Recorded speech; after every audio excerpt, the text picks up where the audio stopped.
Hey, it's AJ Zulu here, and welcome back to another reaction video.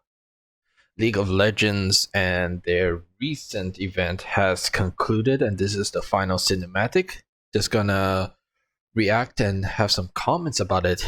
I already have seen it, so I already have some thoughts, and just sort of some headcanon speculations about alternative timeline, since I've already maybe have expressed in the past, maybe not on this channel, but in the Reddit forums, about how it's a little bit disappointing not to see Kindred at least make an appearance, or is not mentioned at all throughout the people. But I'll get through that later on. But let's just get started here. And the first thing here is the classic what is it, musical box, and it immediately reminded me of the Pirates of the Caribbean part 2 and 3, the Davy Jones locker, basically. And they're basically just hashing out the same thing, similar thing, you know, the sort of long lost love, a little bit broken hearted, you know. Maybe it's the opposite in this scenario, and the lady, their loved one is have different positions within the world. But just seeing the musical box reminded me of the Pirates of the Caribbean, and I'm not sure. I'll need to look into the music again, like, cause it just feels like this musical box just came in out of nowhere. Like, a lot of things watching this felt like it came out of nowhere. And some people might say, oh, you needed to see and read all of the comics and play through the event to sort of understand. And I would sort of agree to it a little bit, at least the gameplay aspect. Like, you should sort of play the game and go through those dialogue trees. Other people might say you need to read the comics as well, which I might not agree as much towards that, since it's cinematic gameplay than cinematic. Comics is a little bit too far away from what is expected from the player base, since you're supposed to play the game, not read the comic. But anyways, let's continue with that. All this in the name of love. All the sacrifices that were made. All the lives forever changed.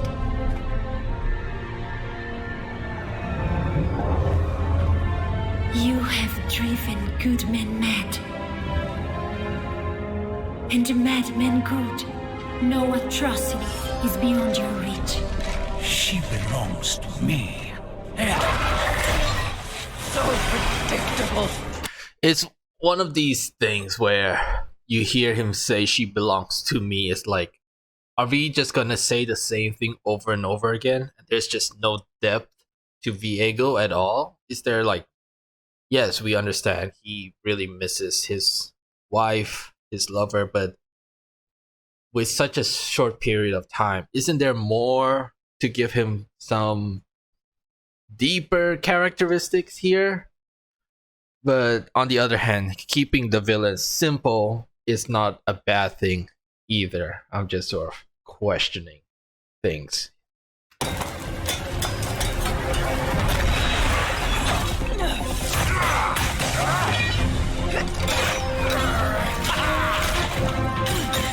When?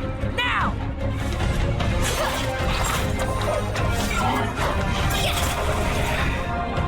Now, this pose is just kind of hilarious. Watching another reaction video, and the person himself is not even like an artist, but it just stands out so much. And this is sort of Riot Games we're talking about here, that made a lot of amazing cinematics. And then this Ruination sort of event, one of the biggest events within the Runeterra world, and they just have like these guys just standing there after sort of securing him and just waiting. Like, what are you waiting for, per se? right? That it's those very typical low-end action films, and maybe films back in the day that were still considered good because they were the first to do it, but now it's like the standard has risen. And to see something like this where people are just standing around doing nothing, it's just sort of one of those frustrating things that I feel no viewer accepts anymore, unless it's like some very typical anime shonen type stuff. That even then people would roll their eyes. It's like, yeah, it's whatever. It's the shonen like archetype. It's in the genre. You know, it's not great, but we sort of move along with it. But this is not shonen, right? This is not a shonen anime, and yet we just have our heroes just standing there doing nothing, just holding on. And then what happens next is just like, this is sort of the first tier, first level of like, you roll your eyes. Like, I can't believe this is what we're getting. And then the next section is just even worse.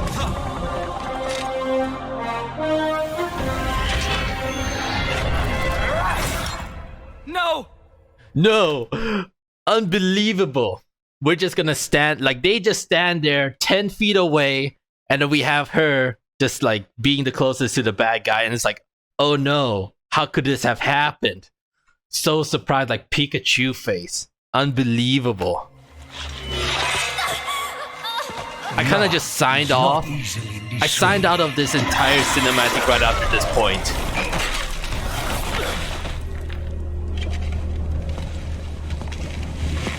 Another comment that I hear, and I do agree as well, is like, usually with MOBA games, and I also would sort of add Dota 2 as well into this discussion, that they have been really good to show their actual spells within the cinematic as well.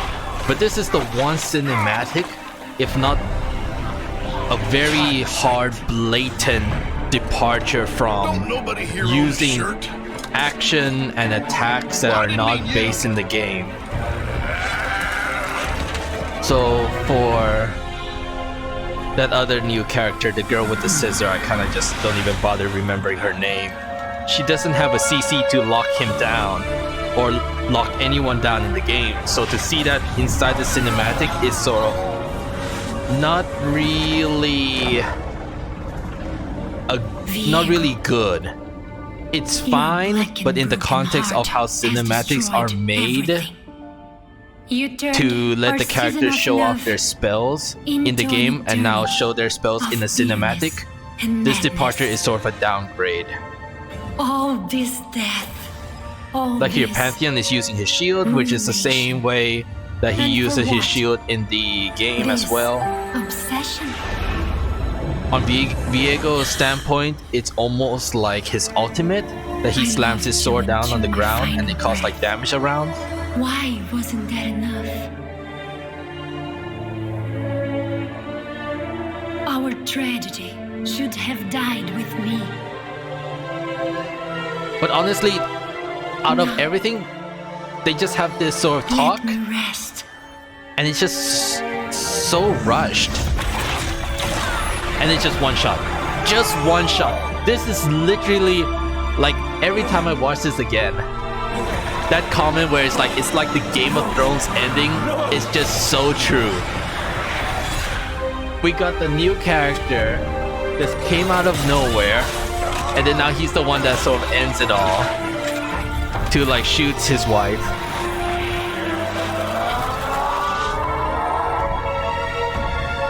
And then, did they even explain like what is this sort of jail thing that he's locked up in right now?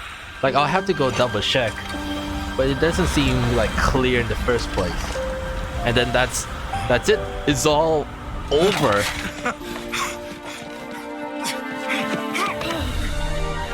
So it's just like the Game of Thrones things where the White Walker and the Night King was coming down, and then once he actually shows up, he just gets stabbed. One shot. Done. Done deal. And then it's just over from there.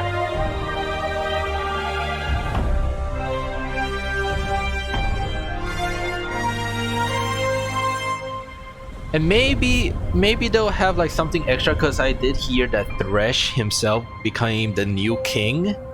But then isn't the purpose is to have like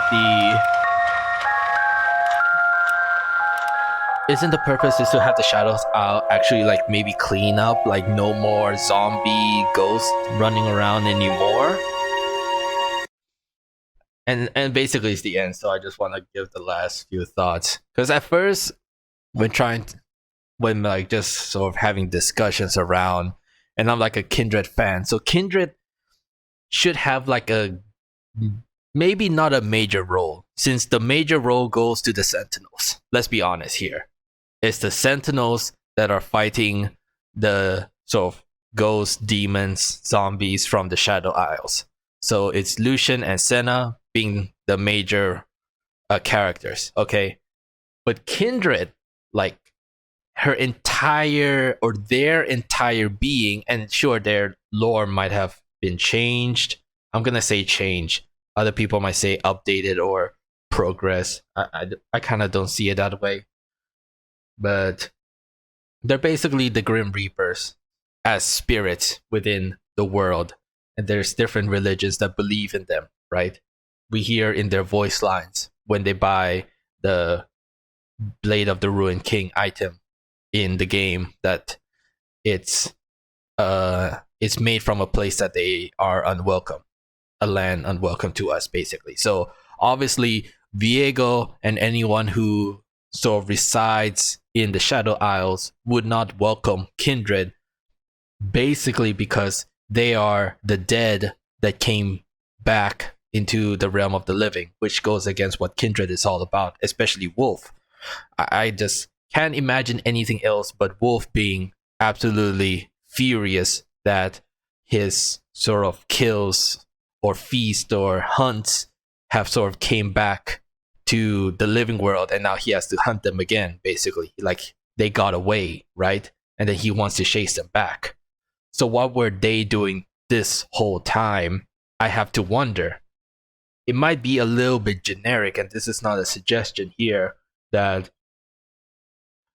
there would totally be a moment where Viego might not be beaten, but weakened enough for Kindred to finish him off, since they would be in a power level above Viego himself, since they are the spirits once again, whose responsibility is to like hunt down those who die, and then like Lamb is the one who shoots the arrow that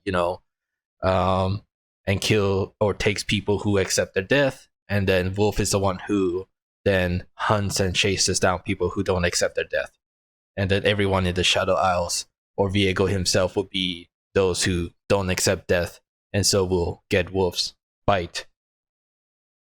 Of course, this will be like generic that we've seen in other movies all over, but then it would still be something that makes some sense if he's like almost unbeatable to mere Sentinels, even though they might try to find like allies, as we can see here. Weaken him to have someone else take care of like the final blow could still make sense, though I'm not advocating. It's already over anyways. On the other hand, which could be a little bit more dramatic within the story, would be that the Kindred do make some appearance, and then it will be Wolf to sort of hunt down Viego, and Viego would still be able to overpower Wolf because he's just that strong.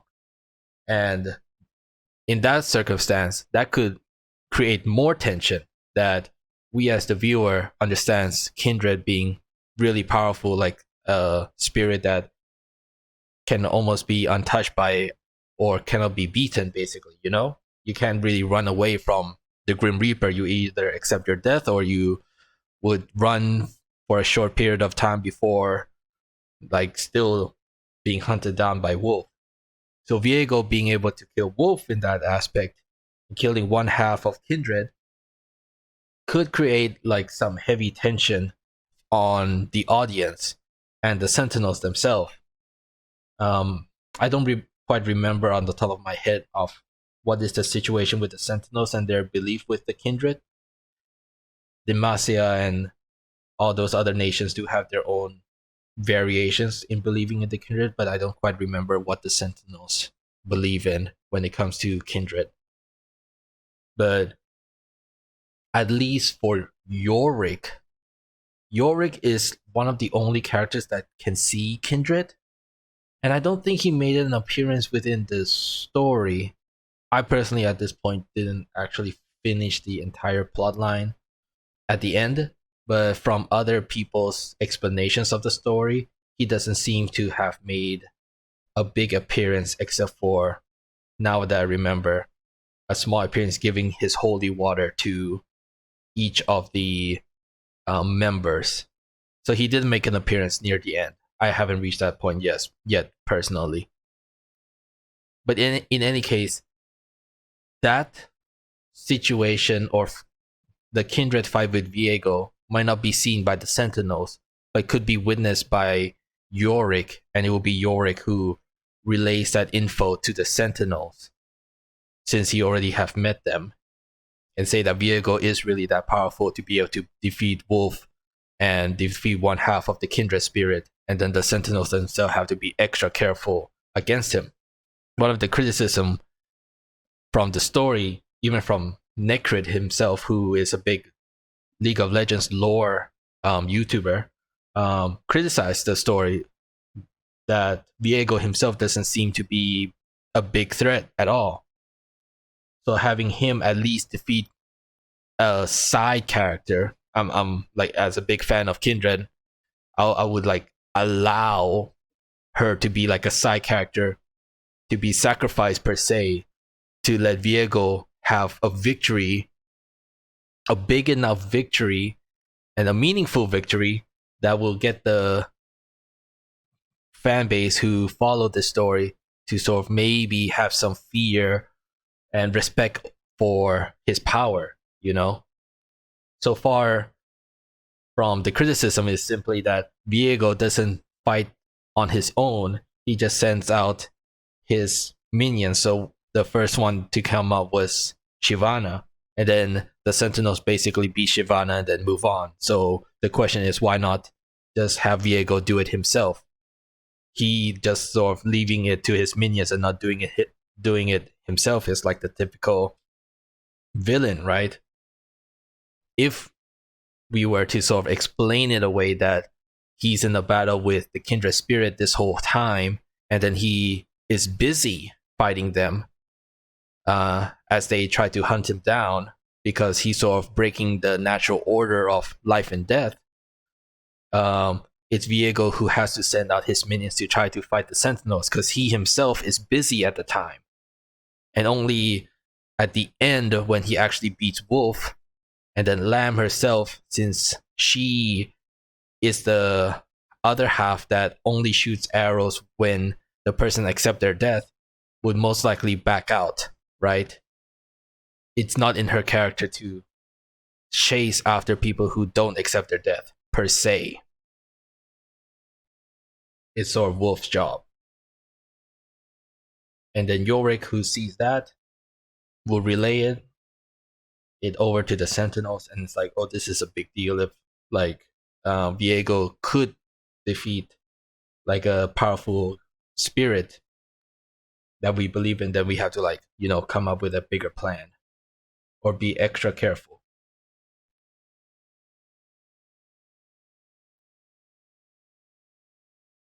And only defeating Viego is when Wolf Spirit could sort of come back again. Just like how that new character's name, he shot his girlfriend basically to bring Senna back to life. What an OP weapon, really. Yeah, just have him shoot Viego, and then it would like bring the wolf spirit back. Like, who knows? Like, they literally brought this gun that can bring people back to life. It's like such an OP gun in the first place.